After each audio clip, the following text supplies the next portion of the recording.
Preparation of MnO2। ठीक है, MnO2 की बात कर रहे हैं अपन, तो MnO2 का जो नाम है आपको पता है वो क्या होता है, पाइरुलोसाइड। और इस MnO2 से हम प्रिपरेशन कर रहे हैं अब K2MnO4 की। तो प्रिपरेशन ऑफ K2MnO4, और K2MnO4 का नाम क्या होता है आपको पता है, मैग्नेट। एक होता है KMnO4, KMnO4 का नाम होता है पर मैग्नेट, और इसका नाम क्या होगा, मैग्नेट। तो पाइरुलोसाइड से जो प्रिपरेशन होगी वो कैसे होगी, देखो कि MnO2 लेंगे, इसको KOH या NaOH के साथ फ्यूज्ड कर देंगे। फ्यूज मतलब हाई टेम्परेचर पे रिएक्शन, ठीक है, इन प्रेजेंस ऑफ O2, या आप KNO3 भी ले सकते हैं और KClO3 भी ले सकते हैं। जब ये रिएक्शन होगी तो ये जो MnO2 है वो MnO2 चला जाएगा MnO4 - 2 में, ग्रीन कलर का सॉलिड बनेगा या ग्रीन मेल्ट। अब इसके अंदर एक सबसे इंपॉर्टेंट खास बात होती है कि ये आपका MnO4 जो -2 है पर मैग्नेट है, सॉरी मैग्नेट है, ये ग्रीन कलर का होता है। इसकी प्रॉपर्टी पहले आपको एक पता होनी चाहिए, और वो ये कि ये जो है वो न्यूट्रल, ठीक है, न्यूट्रल, एसिडिक और लाइट बेसिक में डिस्प्रोपोर्शनेट हो जाता है, तुरंत डिस्प्रोपोर्शनेट हो जाएगा। ये MnO4 - 2 डिस्प्रोपोर्शनेट होकर के MnO2 और MnO4 माइनस में आ जाता है। ये MnO2 होता है ब्राउन कलर का, और ये आपका होता है पर्पल या पिंक कलर का, ठीक है। तो यहाँ पर हमें मजबूरी हो गई कि अगर MnO2 4- रखना ही है, तो यहाँ पर हम इसे जब एक्वस सॉल्यूशन में डालेंगे, तो जब इसे एक्वस सॉल्यूशन में डालेंगे तो यहाँ पर लिटिल अल्कली भी डालना पड़ेगा, वरना ये डिस्प्रोपोर्शनेट हो जाएगा, ठीक है। और अब आपका ये ग्रीन सॉल्यूशन बन गया। अब इस ग्रीन सॉल्यूशन से हमें क्या बनाना है, K2MnO4, तो इसका हम इवेपोरेशन करते हैं। तो ऑन इवेपोरेशन, ठीक है, अगर हम इसको KOH के साथ कराते हैं तो ये K2MnO4 की फॉर्म में निकलेगा, और अगर NaOH के साथ इसका इवेपोरेशन करवाते हैं तो आपके पास ये निकलेगा NaMnO4.10H2O। और अगर आप ध्यान से देखें तो ये आइसोस्ट्रक्चरल हो जाएगा Na2SO4.10H2O, ग्लोबल सॉल्ट जिसे कहा जाता था, और ये आइसोस्ट्रक्चरल होगा आपका K2SO4, आइसोस्ट्रक्चरल, ठीक है। और एक होता है आइसोमॉर्फस। आइसोस्ट्रक्चरल का मतलब तो सिर्फ आइसोस्ट्रक्चर यानी कि स्ट्रक्चर सेम होती है, और आइसोमॉर्फस का मतलब होता है सेम क्रिस्टलाइन स्ट्रक्चर, ठीक है, but different physical and chemical properties. तो ये आइसोमॉर्फस होंगे, ये K2MnO4 का आइसोमॉर्फस है, और ये K2SO4.10H2O का आइसोमॉर्फस है, ठीक है। इसको अच्छे से दिमाग में बिठाओ फटाफट। अब सवाल पूछेगा कि यहाँ पर आपका एल्कली क्यों लिया, तो आप बता देंगे क्यों लिया, क्योंकि हमने अगर एल्कली नहीं लिया होता तो ये डिस्प्रोपोर्शनेट हो जाता। डिस्प्रोपोर्शनेट ये किस किस मीडियम में होता है, इन सारे मीडियम में हो जाता है, ठीक है। जल्दी से करो फटाफट इसको, दिमाग। पैराग्राफ आता है इसके अंदर, सवाल में क्या आता है, पैराग्राफ। सवाल एक और पूछेगा, K2MnO4 क्या क्या था, आइसोमॉर्फस। किसका आइसोमॉर्फस था, K2SO4, और ये किसका आइसोमॉर्फस था, Na2SO4.10H2O का। आइसोमॉर्फस की डेफिनेशन लिख लो, same crystalline structure but different physical and chemical properties. Same crystalline structure but different physical and chemical properties. Isomorphous और वाइनी कंपाउंड ही हो सकते हैं। अब यहाँ एक सवाल आएगा छोटा सा, देखो, अगर आप यहाँ पर O2 लेते हैं तो रिएक्शन जल्दी हो जाती है, लेकिन KNO3 और KClO3 लेते हैं तो रिएक्शन और जल्दी हो जाती है।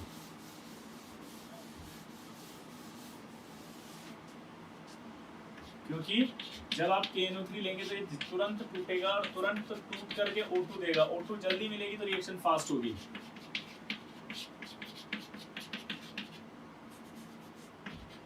इन दोनों की प्रेजेंस में रिएक्शन फास्ट होगी। अगर ये लेंगे तो आप, ये सब और है भाई, या तो ये लो या ये लो या ये लो, ठीक है, तो इनकी प्रेजेंस में रिएक्शन फास्ट हो जाती है, ठीक। तो इस तरह से आपका K2MnO4 बनाया जाता है। अगर आप लेबोरेटरी में बनाना चाहते हैं ये तो इंडस्ट्रियल था, KMnO4 ले लो, KOH ले लो और बॉईल कर दो, तुरंत लेबोरेटरी में बन जाएगा क्योंकि स्ट्रॉन्ग एल्कलाइन सॉल्यूशन है। ठीक है, तो ये बॉईल कर दिया, बॉईल करते ही बन जाएगा K2MnO4। ये आपसे पूछेगा लैब में कैसे बनाया जाता है, तो अगर आपसे पूछे कि लैब में कैसे बनाया जाता है तो लैब में बनाने का तरीका आ गया, तुरंत आया ना, बोलो, बॉईल कर दिया इसको। ठीक, अब जो प्रॉपर्टी आपने याद की वो क्या है, जल्दी बताओ। MnO4-2 जो होता है तुरंत डिस्प्रोपोर्शनेट हो जाता है अगर आप एल्कलाइन मीडियम हटा लें तो, यानी एक्वस ले लें, न्यूट्रल ले लें या लाइट बेसिक ले लें। तो इसी बेसिस पे एक सवाल पूछ रहा है कि प्रिपरेशन ऑफ KMnO4 करना जरा। तो हम क्या करते हैं, ये K2MnO4 लेते हैं, हमें पता है कि डिस्प्रोपोर्शनेट हो जाएगा, एसिडिक मीडियम लेंगे तो H2SO4 लेते हैं और ये लेते हैं MnO2 प्लस KMnO4 बन गया। इसी तरह से अगर हम चाहें तो K2MnO4 ले लिया और इसमें CO2 प्लस वाटर भेज दिया। CO2 प्लस वाटर भेजते ही क्या हुआ, एसिडिक मीडियम है, तो ये आपका MnO2 प्लस KMnO4 बन गया। लेकिन एक प्रॉब्लम है, बताओ क्या, आपसे पूछा गया था प्रिपरेशन ऑफ KMnO4, आपसे कहा था सिर्फ KMnO4 ही बनाओ।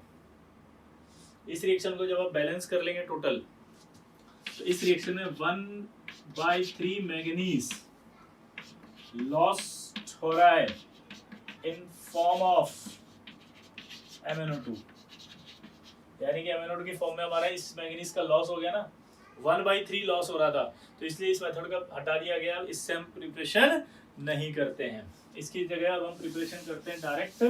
आप करवा के ऑक्सीडाइज ही तो करवा रहे हो, तो आप डायरेक्ट ऑक्सीडाइज करवाते हो तो ऑक्सीडाइजिंग एजेंट ही ले लो ना यार, ओजोन ले लो, तो आपके तुरंत क्या बन जाएगा, ये KMnO4 plus O2।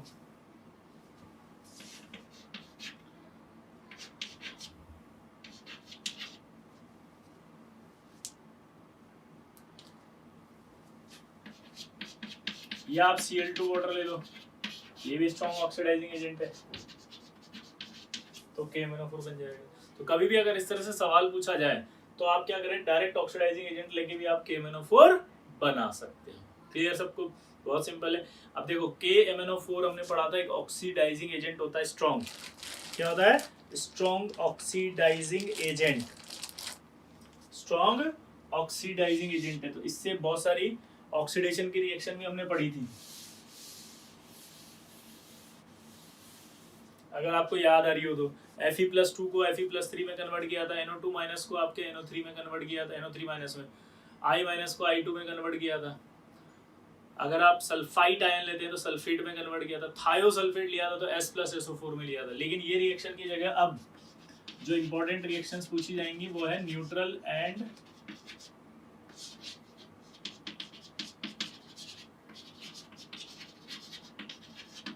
Faintly alkaline solution. उसमें आपसे पूछा जाएगा कि अगर मान लो I- आ जाए और MnO4- आ जाए तो किस में ले जाएगा, तो ये ले जाएगा MnO2 प्लस सल्फेट में, सॉरी आयोडेट में। इसी तरह से अगर थायोसल्फेट ले लें और MnO4- ले लें और ये आपका न्यूट्रल और फ्रेंडली अल्कलाइन सॉल्यूशन ले लें तो ये MnO2 और सल्फेट में ले जाएगा। इसी तरह से अगर MnO4- ले लें और Mn+2 सॉल्ट यानी कि मैंगनीज सॉल्ट ले लें तो ये आपका ऑक्सीडाइज करके इसको MnO2 में ले जाएगा और बैलेंस कर लेंगे तो पानी आएगा तो H+ से बैलेंस हो जाएगा उधर, है ना, तो ये बैलेंसिंग हो जाएगी। तो मेन आपको याद रखना है कि अगर एसिडिक मीडियम हो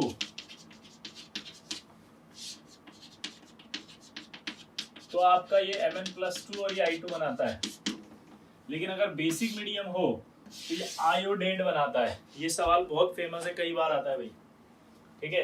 दूसरा थायोसल्फेट में भी एक दिक्कत आती है, हमने पढ़ा भी था, अगर थायोसल्फेट हो, MnO4- हो, मीडियम एसिडिक हो तो आपका ये Mn+2 और ये S+ सल्फेट में जाता है, ठीक है। लेकिन यहाँ अगर आपका एल्कलाइन ले लिया तो ये आपका थायोसल्फेट कहाँ जा रहा है, सल्फेट में जा रहा है।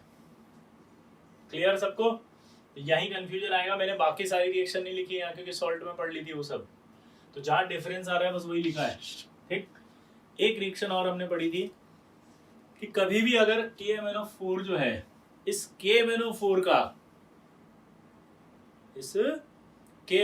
का रेडॉक्स कराते हैं तो मीडियम जब एसिडिक लेते हैं तो उसमें HCl नहीं लेते। रीजन आपको मैंने बताया था कि अगर HCl हम ले लेंगे तो HCl खुद एक रिड्यूसिंग एजेंट है। अगर HCl खुद एक रिड्यूसिंग एजेंट है तो वो इसको रिड्यूस कर देगा। HCl क्या है, खुद अगर रिड्यूसिंग एजेंट है तो वो खुद ही इसको रिड्यूस कर देगा। इसलिए कभी भी MnO4- की टाइट्रेशन में या MnO4- की रेडॉक्स रिएक्शन में एसिडिक मीडियम प्रोवाइड करने के लिए HCl यूज नहीं किया जाता। इसको नोट कर लेना, बहुत इंपॉर्टेंट सवाल होता है ये। ठीक है,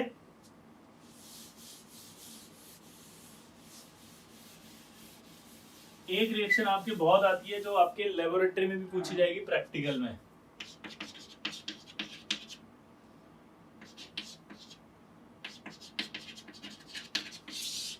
ऑक्सैलिक एसिड वर्सेस KMnO4। अगर हम इस ऑक्सैलेट आयन और KMnO4 की रिएक्शन कराते हैं तो रिएक्शन में आपको पता ही होता है Mn+2 + CO2 बन जाएगा। ठीक है, रेडॉक्स रिएक्शन हुई। लेकिन ये रिएक्शन जब होगी तो इसके लिए टेम्परेचर एटलीस्ट चाहिए होता है 60 डिग्री सेंटीग्रेड। यानी कि ये रिएक्शन पहले क्या होती है, काइनेटिकली स्लो होती है। तो इनिशियली रिक्वायर्ड होता है टेम्परेचर 60 से 80 डिग्री के बीच में इसका टेम्परेचर रिक्वायर्ड होगा। तो इनिशियली टेम्परेचर रिक्वायर्ड होता है, but once reaction start then there is no requirement of heating. Why, ऐसे सवाल पूछेगा इसमें। तो उसका रीजन आएगा कि Mn+2 जो होगा वो act as a auto catalyst, और यहाँ जो ये KMnO4 है ये KMnO4 acts as a self indicator. ये बहुत फेमस सवाल है, इसका पिंक या पर्पल कलर है और ये आपका लाइट पिंक और कलरलेस हो जाएगा।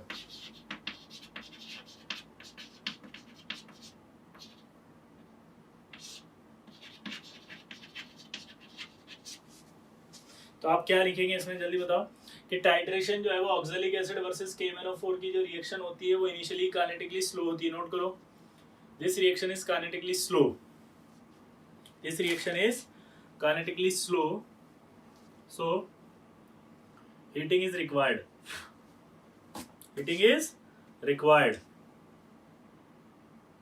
but once reaction start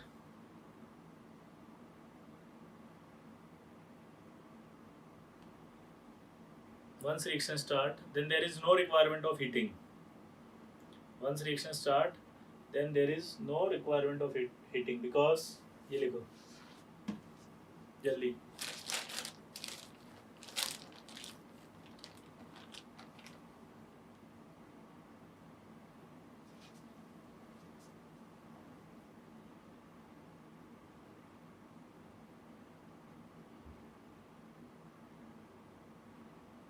एक अगला, अब एक सवाल पूछता है कि जैसे हमने पिछली क्लास में पढ़ा था कि K2Cr2 को यूज किया जाता है as a primary standard, KMnO4 को यूज क्यों नहीं करते।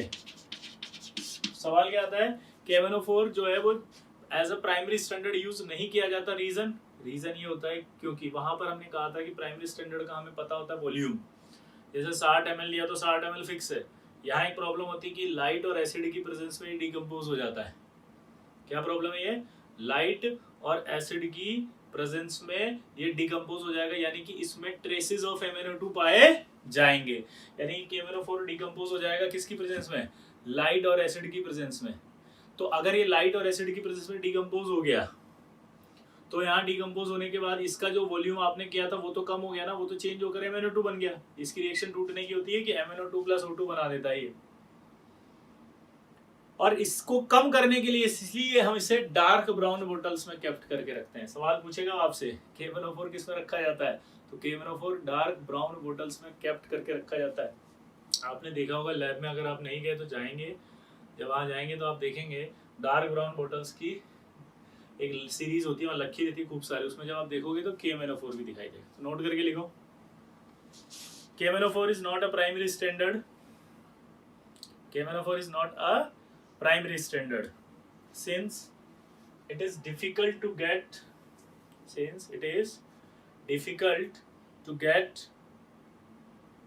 pure, to get high degree of purity, high degree of purity, to get high degree of purity and free from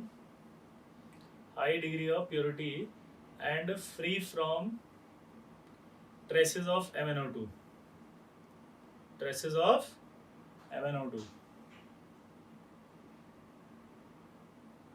So it is slowly reduced to MnO2.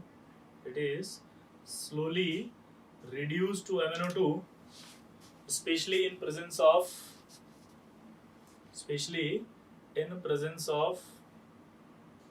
light and acid.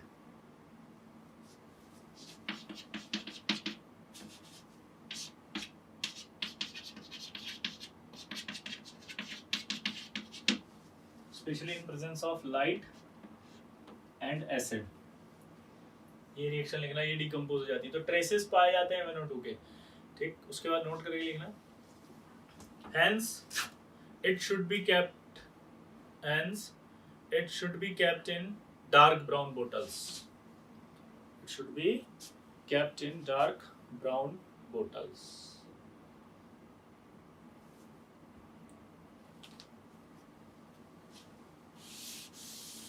ठीक, ये इसके important compounds समाप्त हो गए। अब D block की बात करते हैं,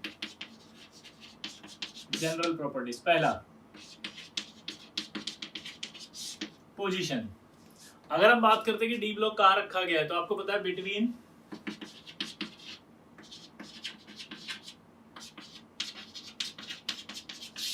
एस एंड पी ब्लॉक, यानी जो एस ब्लॉक है और पी ब्लॉक है उसके बीच में रखा गया है। जल्दी बोलो, क्या बोला मैंने? एस ब्लॉक और पी ब्लॉक के बीच में रखा गया है। ऑर्गेनिक केमिस्ट्री में अगर याद हो तो आपको क्या होता था कि रिएक्टेंट प्रोडक्ट, ये रिएक्टेंट है, ये प्रोडक्ट है, उसके बीच में जो स्टेट होती है उसे ट्रांजिशन स्टेट कहते हैं। उसी बेसिस पर इसका नाम रख दिया ट्रांजिशन एलिमेंट। तो स्टार्टिंग में इन्हें पोजीशन के बेसिस पर कहा जाता था ट्रांजिशन एलिमेंट्स, ठीक। बट बाद में ट्रांजिशन एलिमेंट की डेफिनेशन बदल दी गई और नई डेफिनेशन क्या है वो सुनना, कि ऐसे डी ब्लॉक एलिमेंट जिनका डी ऑर्बिटल पार्शियली फिल्ड होता है इन ग्राउंड स्टेट और इन एक्साइटेशन स्टेट। दोबारा बोला, ऐसे डी ब्लॉक एलिमेंट जिनका ऑक्सीडेशन स्टेट, जिनका डी ऑर्बिटल पार्शियली फिल्ड होता है इन ग्राउंड स्टेट और इन ऑक्सीडेशन स्टेट, तो उन्हें क्या कहा जाता है? मतलब डी ब्लॉक के अंदर ट्रांजिशन एलिमेंट। जैसे अगर मैं एग्जांपल कहूँ कॉपर, अब आप अगर मेरे से बोलेंगे तो सर कॉपर की बात करें तो 2s2p6, 3s2 3p6, 4s1 3d10, ये इसका कॉन्फ़िगरेशन होता है। अब आप जब नॉर्मली आप कॉपर का कॉन्फ़िगरेशन देखेंगे तो आपको लगेगा d10 आ रहा है, तो सर ये तो ट्रांजिशन एलिमेंट नहीं होना चाहिए। हमने क्या कहा कि डी सबशेल पार्शियली फिल्ड होना चाहिए इन ग्राउंड स्टेट और इन स्टेबल ऑक्सीडेशन स्टेट, जो शो कर सकता है। तो कॉपर दो ऑक्सीडेशन स्टेट शो करता है, +1 और +2। तो क्या +2 के अंदर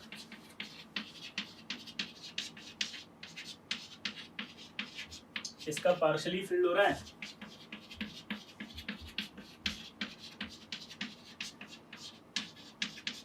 हाँ, D9 हो गया।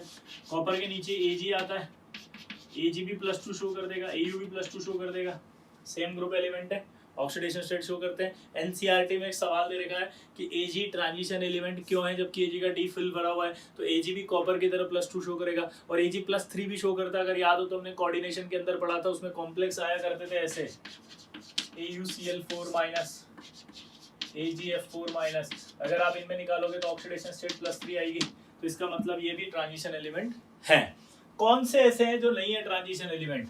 तो यानी कि जिंक, कैडमियम और Hg नहीं होते, क्योंकि इनमें डी जो होगा वो पूरा भरा होगा। तो एक नया सवाल बन गया कि सारे डी ब्लॉक एलिमेंट ट्रांजिशन होते हैं? नहीं। क्या सारे ट्रांजिशन एलिमेंट डी ब्लॉक होते हैं? हाँ। कौन से ऐसे डी ब्लॉक एलिमेंट है जो ट्रांजिशन नहीं है? तो आंसर क्या दोगे? Zinc, cadmium and Hg। तो जिंक कैडमियम Hg आपके ट्रांजिशन एलिमेंट नहीं है। अगला देखो, लेकिन मैं फिर भी बोल रहा हूं, जब सवाल ऐसे आए ना कि ट्रांजिशन एलिमेंट नहीं है, तब जाकर आपको टिक करना है ऐसे जिंक कैडमियम Hg। पर सवाल इस तरह से आए, विच of the following transition element has highest enthalpy of fusion, मान लो ऐसा कोई सवाल हो गया, तो आप इस बेसिस पर आप जिंक को ऑप्शन टिक नहीं करेंगे कि यार जिंक तो ट्रांजिशन नहीं होता, ऐसे हटाते नहीं है। जब भी इस तरह के सवाल आते हैं उसमें काउंटिंग में आएगा वो मेंबर है, ऐसे आप हटा मत देना कि ट्रांजिशन नहीं होता इसलिए क्वेश्चन में हटा दिया। जैसे ऐसा कैसे मैंने एस ब्लॉक में बोला था बेरिलियम के केस में कि बेरिलियम एल्कलाइन अर्थ मेटल नहीं है, तो आप ऑर्डर लेते समय उसको मत हटाना। ये सवाल तो तब है जब पर्टिकुलर पूछे, जैसे एक सवाल आता है कि which of the following transition element has lowest heat of atomisation, अभी हम पढ़ेंगे। तो हीट ऑफ एटमाइजेशन लोएस्ट होती है जिंक की 126। अब आप इस बेसिस पर आंसर टिक नहीं करके आए कि जिंक तो ट्रांजिशन ही नहीं होता, तो गलत हो जाएगा ये, ठीक है। ठीक, अभी मैं करा दूंगा वो क्वेश्चन ही करा दूंगा यहाँ। अब बात आती है किसकी, ये तो हो गया सबसे पहले सिंपल, ठीक, क्या ट्रांजिशन एलिमेंट नहीं। अब दूसरी बात कॉन्फ़िगरेशन, कॉन्फ़िगरेशन तो सिंपल है इनका n-1 d 1 से 10 और ns 1 से 2। नॉर्मल कॉन्फ़िगरेशन लिख रहा हूँ, पैलेडियम वगैरह को काउंट करते हैं तो ये सब पीरियोडिक में पढ़ा रखा है। अब आगे बात करते हैं कॉन्फ़िगरेशन के बाद, ये मेटेलिक कैरेक्टर रखते हैं, यस। तो तीसरी property, these are good metals and good conductor of electricity, क्योंकि ये मेटल्स हैं, ठीक है। इसके बाद आता है इनका मेल्टिंग पॉइंट और बॉइलिंग पॉइंट। मेल्टिंग पॉइंट और बॉइलिंग पॉइंट मैंने आपको एक बार बताया था, मेटेलिक बॉन्ड स्ट्रेंथ पर डिपेंड करता है।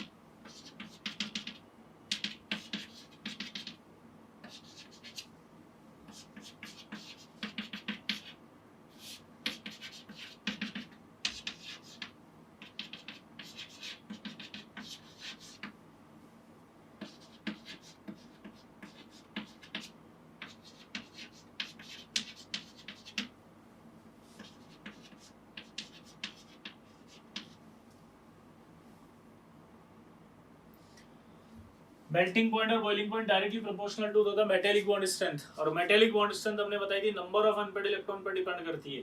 तो यहाँ से जब मैं इधर गया तो सबसे ज्यादा नंबर ऑफ अनपेड इलेक्ट्रॉन किसका दिखाई दे रहा है मुझे, इसी ग्रुप का दिख रहा है 3d5 4s1।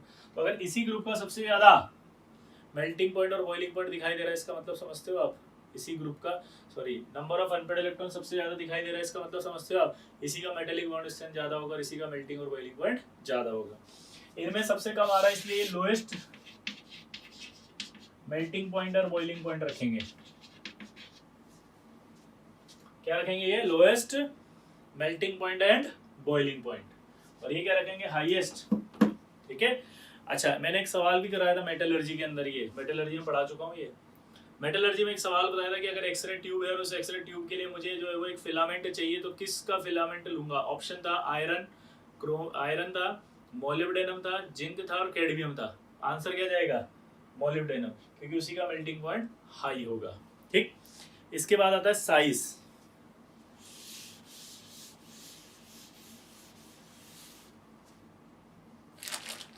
साइज की अगर हम बात करते हैं तो आपने पढ़ा था इसकी साइज जो होता है, एटॉमिक साइज की बात की, स्कैंडियम टाइटेनियम से लेकर के याद है मैग्नीज, पीरियोडिक में पढ़ा था। यहाँ से यहाँ तक साइज जो है वो कम होता है, यहाँ से यहाँ तक साइज जो है वो कांस्टेंट होता है, और यहाँ से यहाँ तक साइज बढ़ता है। याद आया, पीरियोडिक में बताया था। उसके बाद अगला आता है इसके अंदर आयनाइजेशन एनर्जी, और वो आयनाइजेशन एनर्जी मैं आपको पहले ही पढ़ा चुका हूँ। आयनाइजेशन एनर्जी सारी की सारी पढ़ी हुई है, ठीक है। ये आपकी इसकी फिजिकल प्रॉपर्टी हुई। अब फिजिकल प्रॉपर्टी के बाद आता है आपका केमिकल प्रॉपर्टीज।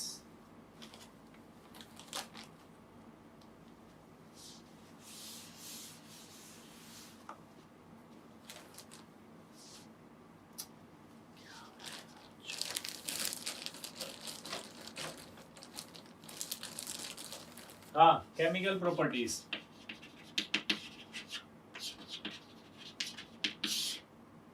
पहला ऑक्सीडेशन स्टेट। अगर ऑक्सीडेशन स्टेट की बात करें तो दीज एलिमेंट यानी कि D block element have variable oxidation state. ये वेरिएबल ऑक्सीडेशन स्टेट शो करते हैं। सवाल उठता है क्यों, क्योंकि आप सबको पता है कि 3D और 4s की एनर्जी गैप कम होती है। 3D और 4s का एनर्जी गैप अगर कम होगा तो ये एनर्जी गैप कम होगा तो इलेक्ट्रॉन आसानी से एक्साइट कर सकते हैं 3D और 4s में। 3D और 4s के इलेक्ट्रॉन आपस में आसानी से जा सकते हैं एक दूसरे में, तो क्या होगा, वेरिएबल ऑक्सीडेशन स्टेट शो करेंगे। तो पहला सवाल यही पूछेगा कि वेरिएबल ऑक्सीडेशन स्टेट शो क्यों करते हैं, तो आप बोलोगे वेरिएबल ऑक्सीडेशन स्टेट इसलिए शो करते हैं क्योंकि इनमें n-1d यानी कि 3D और 4s के अंदर एनर्जी गैप कम पाया जाता है। ठीक, इनकी ऑक्सीडेशन स्टेट को 3 हिस्सों में डिवाइड किया है। एक हायर ऑक्सीडेशन स्टेट, एक आपकी कॉमन ऑक्सीडेशन स्टेट और एक आपकी है लोअर ऑक्सीडेशन स्टेट। एक आपकी होती है हायर ऑक्सीडेशन स्टेट, एक होती है कॉमन ऑक्सीडेशन स्टेट, एक lower. Higher oxidation state is found, मतलब कहां से कहां तक है पहले तो ये देख लें, +4 +5 +6 +7 +8। कॉमन ऑक्सीडेशन स्टेट इसकी होती है +2 +3 और लोअर ऑक्सीडेशन स्टेट वही -1 0 +1। ठीक है, ये पाई जाती है। अब हम पहली पढ़ रहे हैं हायर ऑक्सीडेशन स्टेट। तो हायर ऑक्सीडेशन स्टेट किस में पाई जाएगी, अब सोचो आप। हायर ऑक्सीडेशन स्टेट मतलब ज्यादा प्लस कब आएगा, जब इलेक्ट्रॉन ज्यादा निकलेगा। ज्यादा प्लस कब आएगा, जब इलेक्ट्रॉन ज्यादा निकल जाएगा। ज्यादा प्लस कब आएगा, जब इलेक्ट्रॉन ज्यादा निकल जाएगा।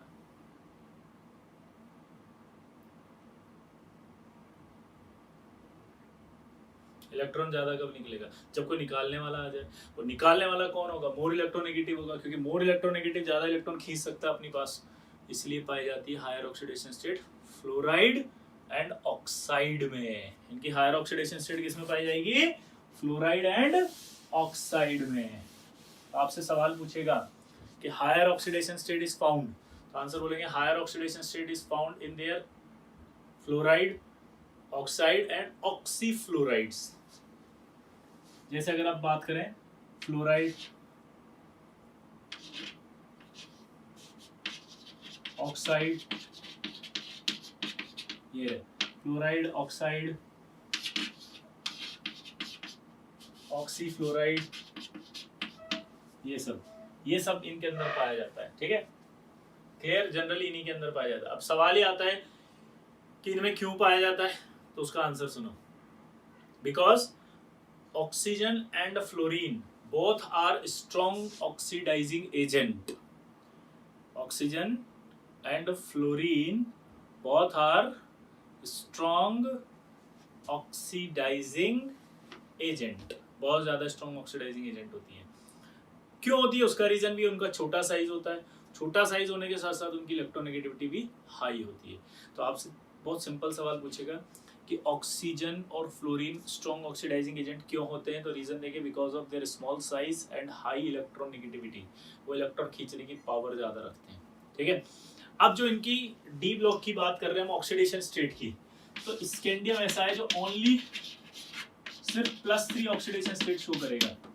इसके अलावा और कोई ऑक्सीडेशन स्टेट शो नहीं होती, +2 भी नहीं, +1 भी, कुछ भी नहीं। ठीक है, इसी तरह से जिंक की अगर हम बात करें तो ओनली +2 ऑक्सीडेशन स्टेट शो करेगा और कोई नहीं शो करता। ठीक है, यानी कि जो इनिशियल वाले एलिमेंट है और जो उधर वाले एलिमेंट है, जैसे अगर हम बात करें स्कैंडियम और टाइटेनियम, तो ये तो +3 है, +4 है।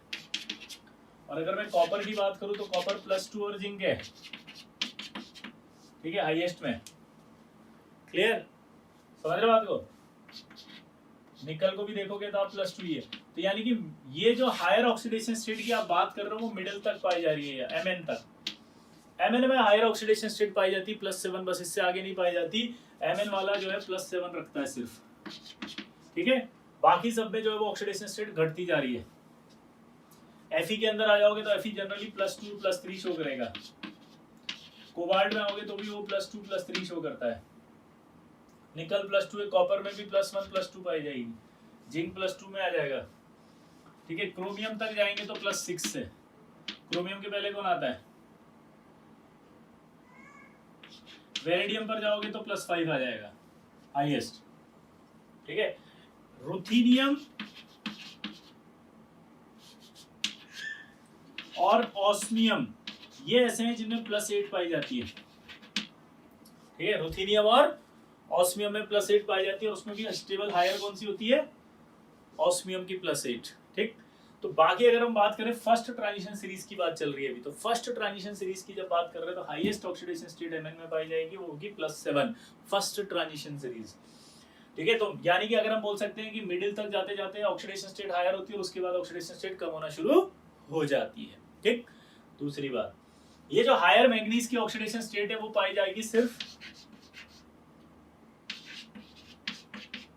ऑक्सीजन के साथ या ऑक्सीफ्लोराइड के साथ, सिंगल फ्लोरीन एटम के साथ नहीं पाई जाती। यानी कि अगर आप ये कहें कि MnF7 मिलेगा नेचर में, नहीं, क्यों, क्योंकि ये डिस्प्रोपोर्शनेट हो जाता है। यानी कि फ्लोरीन के साथ अगर पूछी जाए तो फ्लोरीन के साथ ऑक्सीडेशन स्टेट ओनली हायर सिर्फ +4 तक पाई जाती है MnF4, और वो भी टूट जाता है, वो भी टूट करके MnF3 +½ F2 बना लेता है। मैं फिर से बोल रहा हूँ, ध्यान सुनना।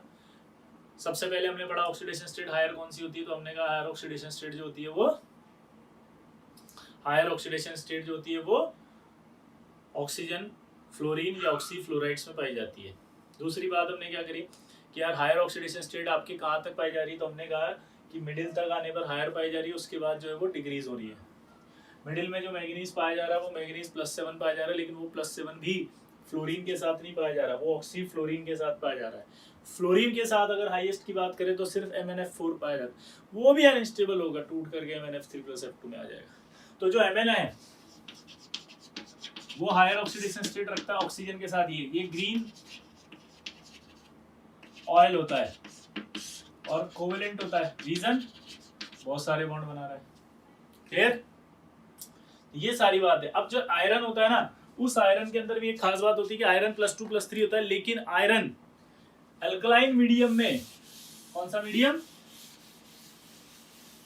अल्कलाइन मीडियम अगर ले लें तो उस अल्कलाइन मीडियम में ये Fe4 ये बनाता है फेरेट आयन। ठीक है, फेरेट आयन होता है ये +6 ऑक्सीडेशन स्टेटस में निकालोगे तो। लेकिन ये फेरेट भी अगर आप अल्कलाइन मीडियम हटा लो तो तुरंत टूट करके Fe2O3 + O2 में आ जाता है, तो वापस से Fe2O3 ही आएगा। ठीक है, ये इनके ऑक्साइड्स की बात हो रही थी, ये उनके ऑक्सीडेशन स्टेट की बात हो रही थी। अगर हम हैलाइड्स की बात करें तो टाइटेनियम तक ही पाया जाता है ये TiX4। बाकी फ्लोरीन के साथ अगर हम बात कर रहे हैं तो ये जो मैंने बोला था ये पाए जाएंगे, लेकिन मैग्नीज का MnF7 नहीं पाया जाएगा। ठीक है, ट्राई हैलाइड में भी फ्लोरीन में सिर्फ आयरन और कोबाल्ट तक ही पाए जाएंगे। ठीक है, उसके आगे नहीं पाए जाते ट्राई हैलाइड्स। जैसे Mn है, सॉरी निकल है, अब निकल में ट्राई हैलाइड नहीं आएगा, जिंक में ट्राई हैलाइड नहीं आएगा, कॉपर में ट्राई हैलाइड नहीं आएगा, कॉपर का तो सिर्फ डाई हैलाइड ही आएगा।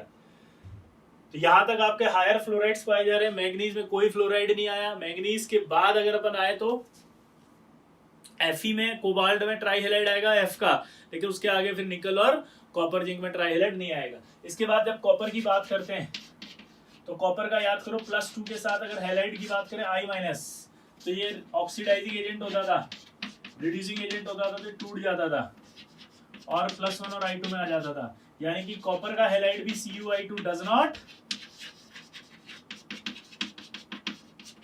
एग्जिस्ट, ये भी आपका एग्जिस्ट नहीं करता है। ठीक है, कॉपर की बात जब भी चलती है तो कॉपर जो होता है वो +1 हमेशा डिस्प्रोपोर्शनेट ही रहेगा। ये देखो आप, कॉपर का ऑक्सीडेशन स्टेट जो होता है +1 और +2 दोनों होता है। अगर सवाल आपसे पूछा जाए कि +1 और +2 में से कौन ज्यादा स्टेबल है, आंसर है +2, क्योंकि +1 डिस्प्रोपोर्शनेट हो जाता है। इसको जब आप देखोगे तो आपको फील आएगा यार कि ये तो D10 है और ये D9 है। अगर अकॉर्डिंग टू कॉन्फ़िगरेशन देखें तब तो क्या होगा, ये D10 ज्यादा स्टेबल होना चाहिए, ये D9 कम स्टेबल होना चाहिए। लेकिन मैंने आपको क्या कहा कि किसी भी आयन की स्टेबिलिटी उसके इलेक्ट्रोड पोटेंशियल से देखते हैं। इलेक्ट्रोड पोटेंशियल अलाउ नहीं कर रहा पानी में, इसलिए ये तुरंत डिस्प्रोपोर्शनेट हो जाता है। तो एक्वस सॉल्यूशन में टूट गया ये, इसलिए हमेशा कॉपर +2 ही रहेगा, कॉपर +2 स्टेबल रहेगा।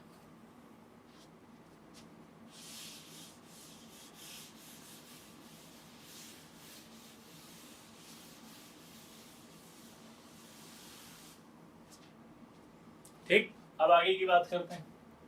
आगे की जो बात है वो क्या है, कॉमन ऑक्सीडेशन स्टेट। ये आपके पाई जाती है +2 और +3।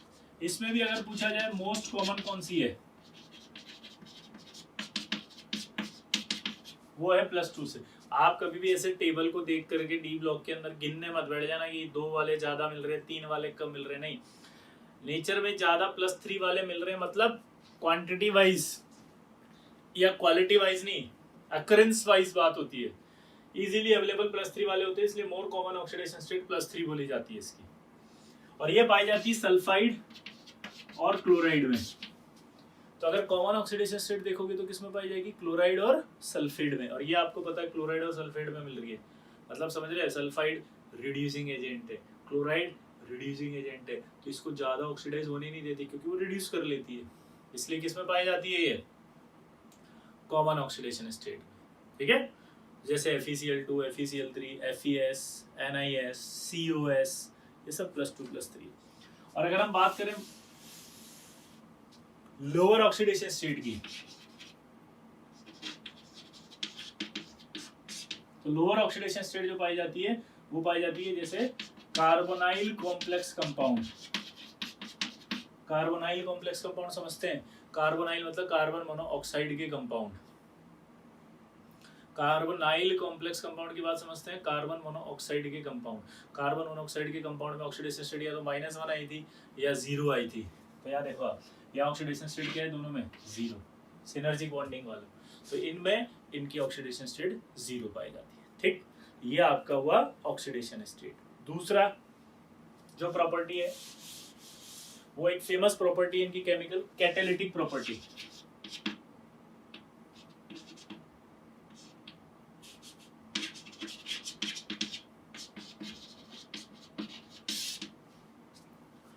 तो these element and their compounds are good catalyst। ये कंपाउंड भी इनके कैटलिस्ट अच्छे होते हैं और ये मेटल भी अच्छी कैटलिस्ट होती है। क्यों? क्योंकि इनकी एक तो वेरिएबल ऑक्सीडेशन स्टेट पाई जाती है। वेरिएबल ऑक्सीडेशन स्टेट पाए जाने की वजह से ये हर एक ऑक्सीडेशन स्टेट के साथ रिएक्ट करके ट्रांजिशन स्टेट बना लेते हैं। ट्रांजिशन स्टेट जैसी बनेगी तो एक्टिवेशन एनर्जी कम हो जाएगी उसकी, और एक्टिवेशन एनर्जी कम होते ही रिएक्शन फॉरवर्ड हो जाएगी। तो इसलिए ये अच्छे क्या होते हैं, कैटलिस्ट। फिर से बोल रहा हूँ, सवाल क्या पूछेगा कि these metal and their compounds are good catalyst. क्यों? रीजन आप बोलोगे because they have variable oxidation state and vacant d orbital. अब डी ऑर्बिटल खाली होगा तो उसमें आसानी से किसी का भी लोन पेयर लेकर के ट्रांजिशन स्टेट बना सकते हैं। ठीक है, तो इसलिए ये वेरिएबल ऑक्सीडेशन स्टेट शो करते हैं।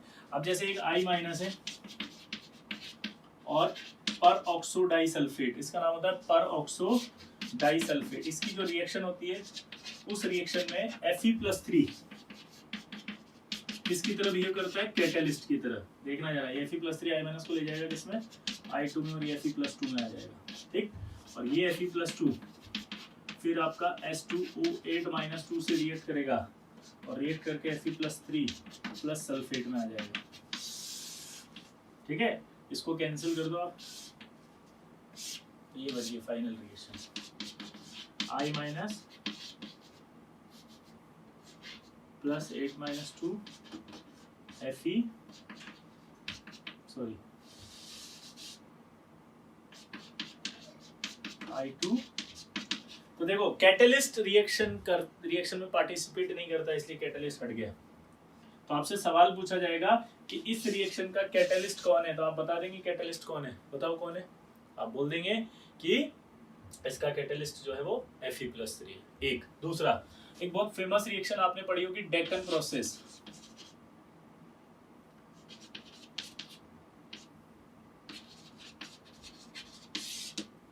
डेक्कन प्रोसेस में जो है वो CuCl2 as a catalyst use किया जाता है। इसमें HCl+O2 से Cl2 बनाई जाती है। ठीक, एक होता है Wacker process.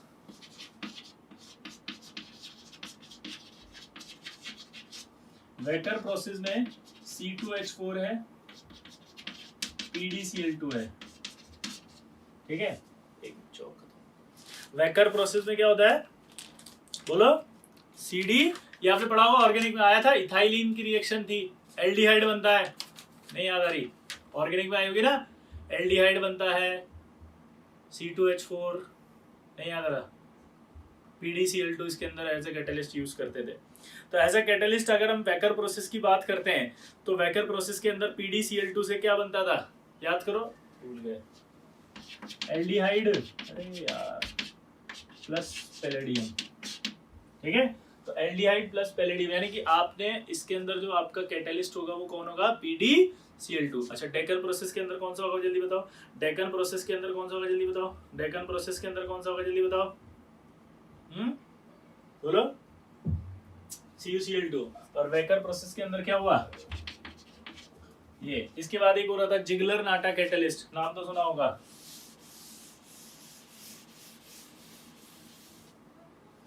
Ziggler Natta catalyst.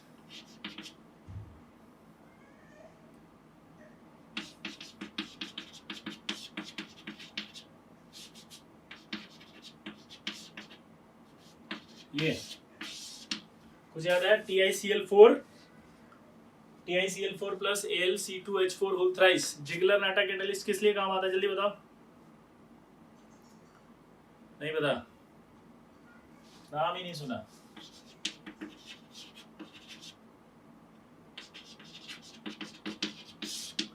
Polythene के अंदर काम आता है, और इसके अंदर जो एक्टिव स्पीशीज होती है वो होती है TiCl3। एक्टिव स्पीशीज मतलब होती है जो पॉलीमराइजेशन को आगे ले जाती है, जो पॉलीमराइजेशन को आगे ले जाती है उसे क्या कहते हैं, एक्टिव स्पीशीज।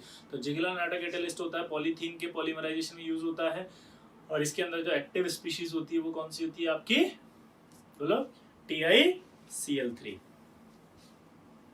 कैटलिस्ट के बाद एक इंपॉर्टेंट बात आती है अलॉय फॉर्मेशन। इनकी एक प्रॉपर्टी होती है अलॉय फॉर्मेशन।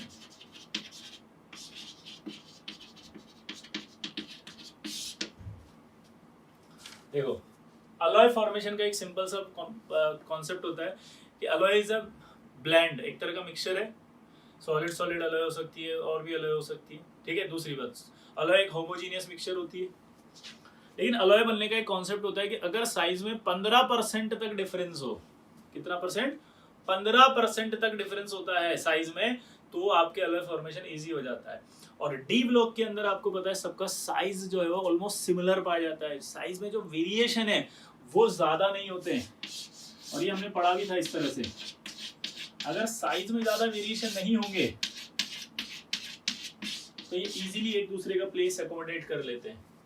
तो ट्रांजिशन एलिमेंट जो होते हैं वो इजीली, या डी ब्लॉक एलिमेंट जो होते हैं वो इजीली जो है वो क्या कर सकते हैं, बोलो, अलॉय फॉर्मेशन कर सकते हैं। और इजीली अलॉय फॉर्मेशन इसलिए करते हैं क्योंकि उनमें साइज में वेरिएशन कम होता है, ठीक है। और फेमस जो आपके अलॉय होती है वो फेरस अलॉय होती है, आयरन की, ठीक है, जिसके अंदर आपने अगर देखा होगा तो काफी सारे जो एलिमेंट्स हैं, लाइक अगर मैं बात करूं, क्रोमियम है, मोलिब्डेनम है, टंगस्टन है, मैंगनीज है, ठीक है, ये सारे के सारे बहुत सारे अलॉय फॉर्मेशन करते हैं आयरन के साथ, स्टील के साथ अलॉय बना लेते हैं। किसके साथ, स्टील।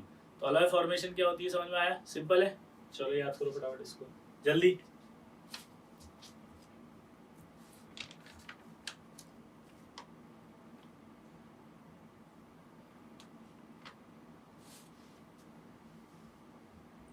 हो गया। तो दोबारा से देखें, अलॉय फॉर्मेशन सिमिलर साइज वालों में होगी, सिमिलर साइज होगा क्योंकि ट्रांजिशन एलिमेंट के यानी कि डी ब्लॉक एलिमेंट का साइज में वेरिएशन कम होता है। वेरिएशन कम होने की वजह से क्या होता है, इजीली अकोमोडेट हो जाते हैं एक दूसरे के प्लेस में, इजीली एक दूसरे के अकोमोडेट हो जाएंगे प्लेस में, तो क्या होगा कि आसानी से अलॉय फॉर्म कर लेंगे, आसानी से अलॉय फॉर्म हो गया, आसानी से अलॉय फॉर्म हो गया। तो काफ़ी सारी अलॉय बनाती है, बहुत सारी अलॉय बनाती है, और उसमें से मेन मैंने अभी बताया ना, फेरस अलॉय जो होती है, आयरन की अलॉय जो होती है, यानी स्टील जो होती है, स्टील के अंदर आपके क्रोमियम, मोलिब्डेनम, टंगस्टन, वेनेडियम, ये सब मिलकर के स्टील की अलॉय फॉर्म करते हैं। अच्छा, इसके अलावा नॉन ट्रांजिशन एलिमेंट के साथ भी अलॉय बना सकते हैं, जैसे कॉपर है, कॉपर जो है वो जिंक के साथ भी बनाता है, और कॉपर जो है वो टिन के साथ भी बनाता है। इन दोनों के नाम देखो,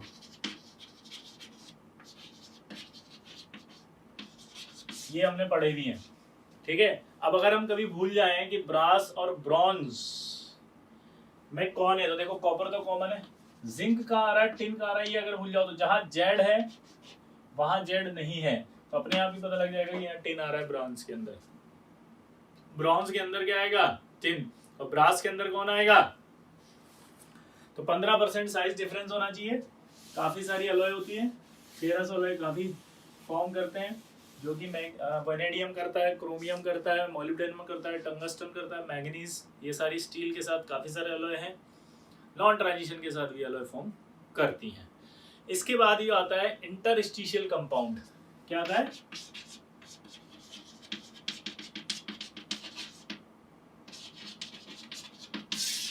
इंटरस्टिशियल कंपाउंड का मतलब क्या होता है कि जो मेटल्स होते हैं ना, ये इनके मेटेलिक लेटिस में जो गैप होता है, इसमें स्मॉल साइज एटम्स बैठ जाते हैं, लाइक हाइड्रोजन, कार्बन, नाइट्रोजन। ठीक है, ये स्मॉल साइज एटम्स होते हैं, ये आगे इन वॉइड्स में आकर बैठ जाते हैं। अगर ये वॉइड्स में आकर बैठ गए तो जो कंपाउंड बनेंगे, उन कंपाउंड का नाम क्या होगा? उन कंपाउंड का नाम होगा इंटरस्टिशियल कंपाउंड। उन कंपाउंड का नाम क्या है? Interstitial compound. अगर हाइड्रोजन बैठा तो नाम बन जाएगा हाइड्राइड, कार्बन बैठा तो नाम बढ़ जाएगा कार्बाइड, नाइट्रोजन बैठा तो नाम बढ़ जाएगा नाइट्राइड। एक खास बात, ये अपनी एलिमेंटल फॉर्म में बैठते हैं। एलिमेंटल फॉर्म में बैठते हैं तो ऑक्सीडेशन स्टेट में कोई चेंज नहीं होता है। तो सवाल आपसे पूछ देगा कि इंटरस्टिशियल कंपाउंड में हाइड्रोजन का ऑक्सीडेशन स्टेट क्या है? 0, क्योंकि वो तो एलिमेंटल फॉर्म में बैठा, उसका कोई चार्ज थोड़ी आएगा। कई बार ऐसी होती थी जिसमें अपन कंफ्यूज हो जाते थे, अपन क्या उसको स्टाइकियोमेट्रिक कंपाउंड समझ करके उसकी ऑक्सीडेशन स्टेट निकालने की कोशिश करते थे। अब समझ बात को? तो वहां ऑक्सीडेशन स्टेट नहीं निकलेगी आप, क्योंकि वो आयन फॉर्म में नहीं गया था, वो एलिमेंटल फॉर्म में गया था। ध्यान से सुनना, ये बहुत बड़ा डाउट खत्म किया मैंने आपका।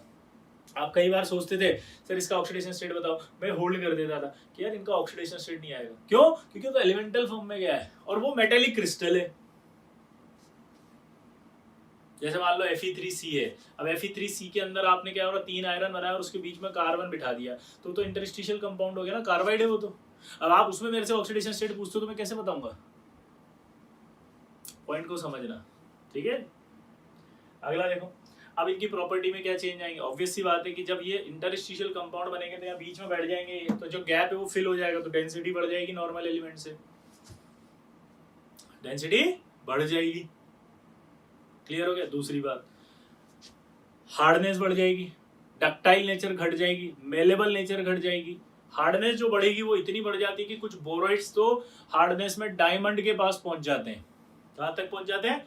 डायमंड के पास, मतलब डायमंड की तरह हार्डनेस हो जाती है। ठीक है, तो ये प्रॉपर्टी में चेंज आता है। मेटेलिक जो करंट जो होगी, मतलब मेटेलिक कंडक्टेंस, वो सेम रहेगी, remains same.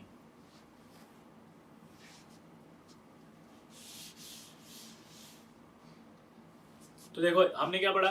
Catalyst, alloy formation, interstitial compound. ठीक है, इसके बाद आता है इनका एक खास बात, स्टेबिलिटी ऑफ आयंस।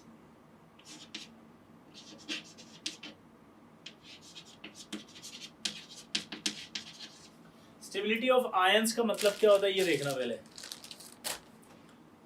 जैसे आपने अगर कभी देखा हो तो जब हम डाइक्रोमेट की टेस्ट कराते थे, यानी कि Cr2 7-2, तो Cr2 7-2 जो था वो तो जाता था सीधा किसमें? क्रोमियम +3 में। लेकिन जब MnO4- लिया तो वो गया Mn+2 में। जबकि होना क्या चाहिए? अभी आपने बोला कॉमन ऑक्सीडेशन स्टेट तो +3 और वो ज्यादा स्टेबल है, तो फिर +3 में आना चाहिए था मैग्नीज को भी। वो +2 में क्यों गया? तो उसका रीजन सुनो। जब Mn+3 से Mn+2 का हम इलेक्ट्रॉन पोटेंशियल देखते हैं तो वो आता है ये, और जब क्रोमियम+3 से क्रोमियम+2 का देखते हैं तो ये आता है आपका 1.51, वही इलेक्ट्रॉन वोल्ट है। अब आप देखो डेल्टा G बराबर होता है -NFe नोड।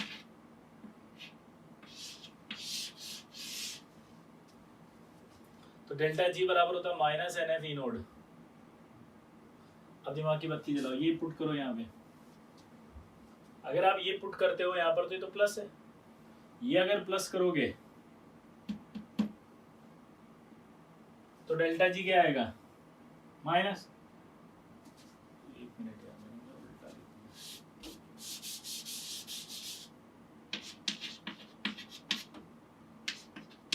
लिखा। जब ये पुट करोगे यहाँ पे तो क्या आएगा? प्लस। और अगर ये प्लस आएगा तो आप सोच सकते हो क्या हुआ? डेल्टा जी नेगेटिव रहेगा, नेगेटिव रहेगा तो इधर से इधर जाएगी रिएक्शन, यानी Mn+2 ज्यादा स्टेबल होगा। Mn+3 से, तो Mn+2 ज्यादा स्टेबल है Mn+3 से, जबकि यहाँ देखेंगे आप तो क्या होगा, इसको यहाँ पुट करो तो ये प्लस हो जाएगा। अगर ये प्लस हो गया तो ये ज्यादा स्टेबल नहीं होगा, क्योंकि रिएक्शन इधर से इधर नहीं जाएगी बल्कि इधर से इधर आएगी। इसमें क्या होगा, क्रोमियम+3 ज्यादा स्टेबल होगा क्रोमियम+2 से। ठीक है, सबसे ज्यादा इलेक्ट्रोड पोटेंशियल जो होता है कोबाल्ट के लिए होता है इस रिएक्शन का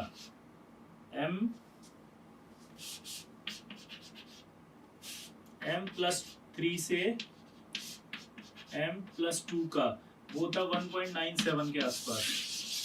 ये सवाल आता है डायरेक्ट कि भैया थर्ड ट्रांजिशन मतलब फर्स्ट ट्रांजिशन सीरीज में इलेक्ट्रोड पोटेंशियल +3 से +2 के लिए हाईएस्ट किसका होता है बताओ, कोबाल्ट का। तो किसी भी आयन की स्टेबिलिटी ऐसे देखनी है आपको, किसमें, इलेक्ट्रोड पोटेंशियल से। ठीक है, क्लियर हो गया सबको। अगला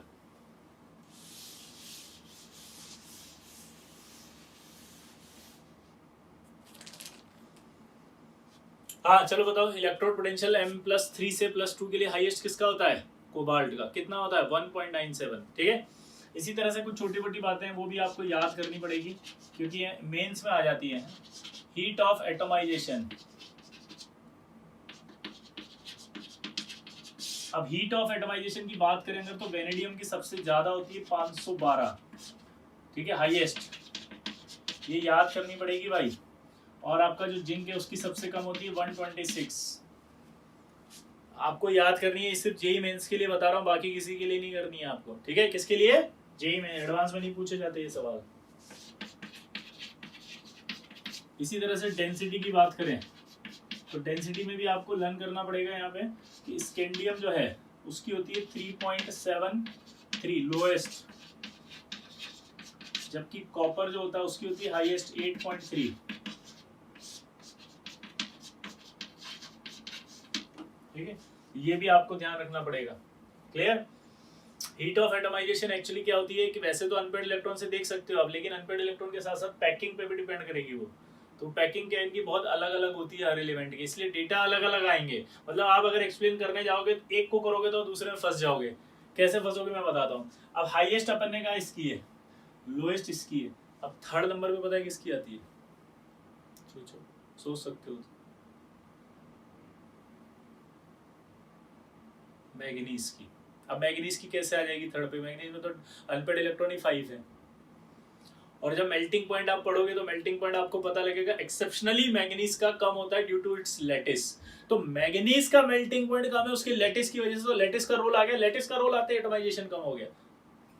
अब आप समझने की कोशिश बिल्कुल मत करना जो मैंने बोला, क्योंकि मुझे तो समझ में आ गया मैंने क्या बोला, आपको नहीं आएगा, क्योंकि उसके लिए मुझे आपकी सबकी पैकिंग समझानी पड़ेगी। मतलब वो पूरा का पूरा एटमाइजेशन खुल करके कहाँ पहुंच जाएगा, उसकी सॉलिड स्टेट स्ट्रक्चर पे, और फिर वहां से एक्सप्लेनेशन निकल कर आएगा। एक्सप्लेनेशन तो आ जाएगा, एक्सप्लेनेशन की कोई इशू नहीं है, लेकिन वो इतना कॉम्प्लिकेटेड होगा कि हमारा टाइम वेस्ट हो जाएगा। और जेई मेंस हमें क्लियर करना है, इसलिए हमने इसको डायरेक्ट लर्न कर लिया। ठीक है, क्योंकि वो हाईएस्ट लोएस्ट ही पूछता है। इसके बाद एक बहुत अच्छा सवाल आता है, ये सब जेई मेन के हिसाब से बता रहा हूँ मैं आपको। ठीक है, which of the following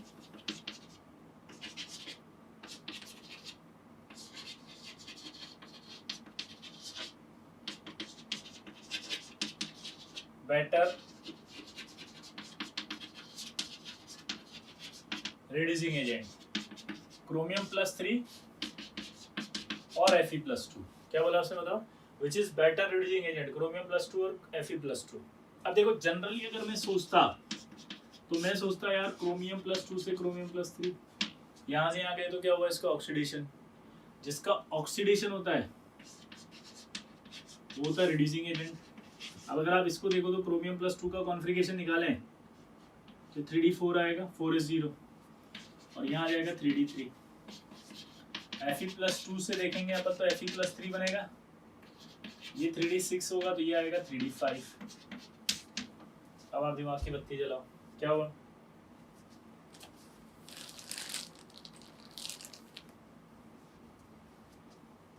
three D four से 3d3, 3d6 से 3d5, हाफ फील्ड हो रहा है वहां पे, हाफ फील्ड हो रहा है तो मुझे ऐसा लग रहा है कि हाफ फील्ड ज्यादा स्टेबल होता है, तो इसका मतलब ये रिएक्शन यहाँ से यहाँ ज्यादा जाएगी। आया ना? इसका मतलब क्या लग रहा है, यहाँ से यहाँ ज्यादा जाएगी तो Fe ज्यादा होना चाहिए, लेकिन Fe नहीं होता, क्रोमियम +2 होता है। अब क्यों होता है वो समझना है। मैंने अभी कहा था कि कभी भी रिड्यूसिंग पावर जो होती है वो किससे निकाली जाती है, इलेक्ट्रोड पोटेंशियल से, इलेक्ट्रोकेमिकल सीरीज से। इलेक्ट्रोड पोटेंशियल कहाँ से निकाला जाता है, पानी में, अगर आपने पढ़ा हो इलेक्ट्रोकेमिस्ट्री तो। यानी आप जो ऐसे बना रहे हो ये तो है ही गलत, ये तो ऐसे बनना चाहिए था इसको कि CrH2 6 + 2 है ये, और उससे जाएगा ये CrH2 6 + 3 में, और ये आपका Fe है H2 6 + 2 से, ये कहाँ जाएगा FeH2 6 + 3 में।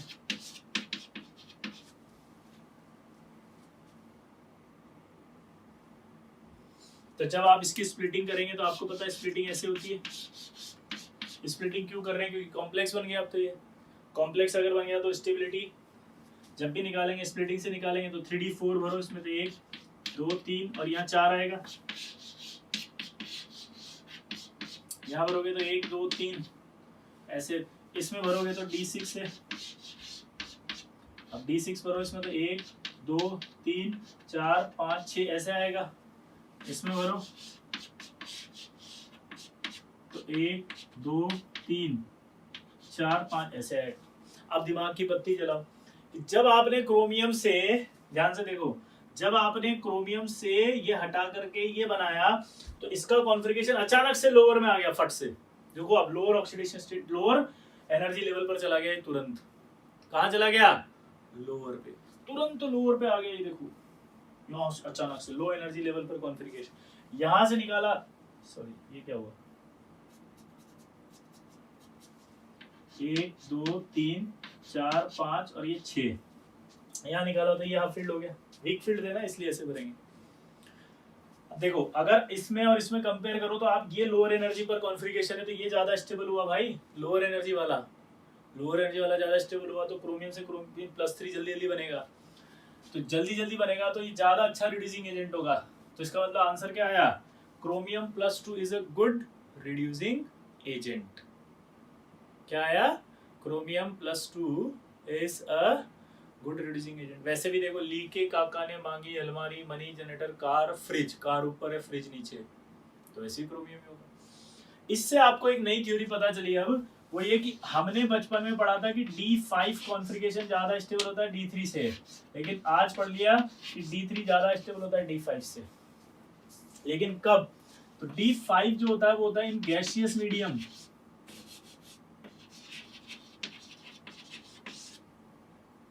और ये होता है इन एक्वस, क्योंकि एक्वस में आपका पानी आ जाएगा, पानी आते ही कॉम्प्लेक्स बनेगा, कॉम्प्लेक्स बनेगा तो स्प्लिटिंग होगी, और स्प्लिटिंग होगी तो इस तरह से कॉन्फ़िगरेशन बनेगा। तो D5 ज्यादा स्टेबल होता है गैसियस में D3 से, लेकिन एक्वस के अंदर बात करेंगे तो D3 ज्यादा होगा। ये आपके बोर्ड में भी काम आता है। जी हाँ दोस्तों, बोर्ड के अंदर जब मैंने पहली बार एनसीईआरटी में ऐड हुआ था, एक्सप्लेन किया था ये, और एनसीईआरटी में उस टाइम ऐड हुआ था, ये तो मैं हमेशा पढ़ा रहा हूँ, ऐड एनसीईआरटी में उस साल हुआ, बोर्ड के अंदर सवाल आया था ये कि explain D3 is more stable in D5 in aqueous solution. तो आपको ये का ये एक्सप्लेनेशन देना था पूरा का पूरा, ठीक है, बहुत इंपॉर्टेंट है। ठीक, इसके बाद कुछ छोटी छोटी पॉइंट्स होते हैं डी ब्लॉक में जो डायरेक्ट क्वेश्चन बन जाते हैं, और हम चूंकि इंफॉर्मेशन नहीं होती इसलिए गलत कर देते हैं। जैसे HGS, अब HGS वैसे तो मेरे को सब पता है, लेकिन इसका कमर्शियल नेम नहीं पता।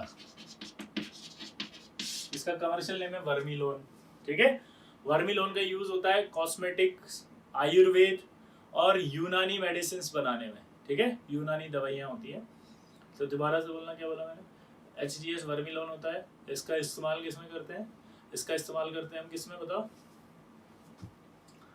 कॉस्मेटिक्स, आयुर्वेद और यूनानी मेडिसिन में। इसी तरह से अगर आपको पता हो तो कॉपर, Ag और Au ये तीनों कॉइनेज मेटल कहलाती हैं। क्या कहलाती हैं, कॉइनेज मेटल्स। तो copper, Ag, Au coinage metals होती हैं। और कॉइन्स मेटल क्यों कहते हैं, क्योंकि इनसे सिक्के बनाए जाते थे।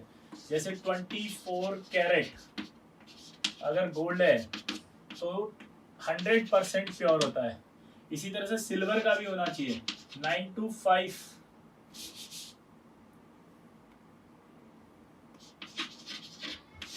1000 फाइन सिल्वर वो 100% होता है। ये इनके वो याद करने पड़ेंगे पैरामीटर्स। जैसे 24 कैरेट गोल्ड होता है 100% शुद्ध, वैसे ही 1000 फाइन सिल्वर होता है 100% सिल्वर, प्योर सिल्वर।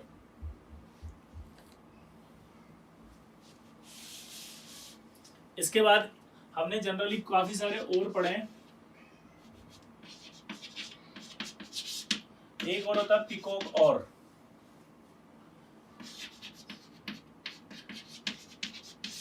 ये पिकॉक और होता है। पिकॉक और क्यों कहते हैं इसको? क्योंकि जब इसको जमीन से निकाला जाता है तो जमीन से निकालने पर इसकी जो गर्दन होती है ना, मोर की गर्दन पे जो कलर होते हैं वैसे कलर दिखाई देते हैं इसके, ठीक है। वो जो कलर दिखाई देंगे उसका अपीयरेंस होता है, इसकी वजह से इसका नाम होता है पिकॉक और।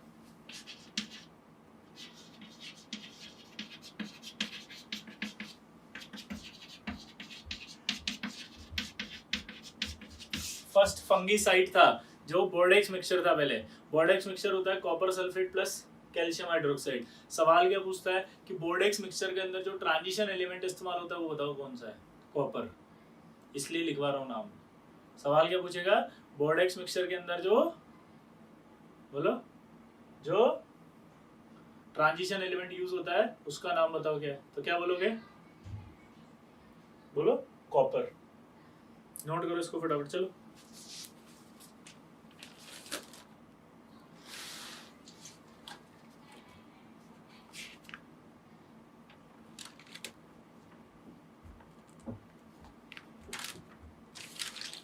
कर लिया? चलिए, तो ये आपका डी ब्लॉक है वो आपका समाप्त हुआ। और अब आप इसको अच्छे से कर लेंगे, शीट को अच्छे से लर्न करेंगे। पहले तो आप इसके नोट्स को अच्छे से याद करेंगे, फिर शीट को सॉल्व करेंगे, ठीक है। बाकी नेक्स्ट में भी पढ़ेंगे। Best of luck.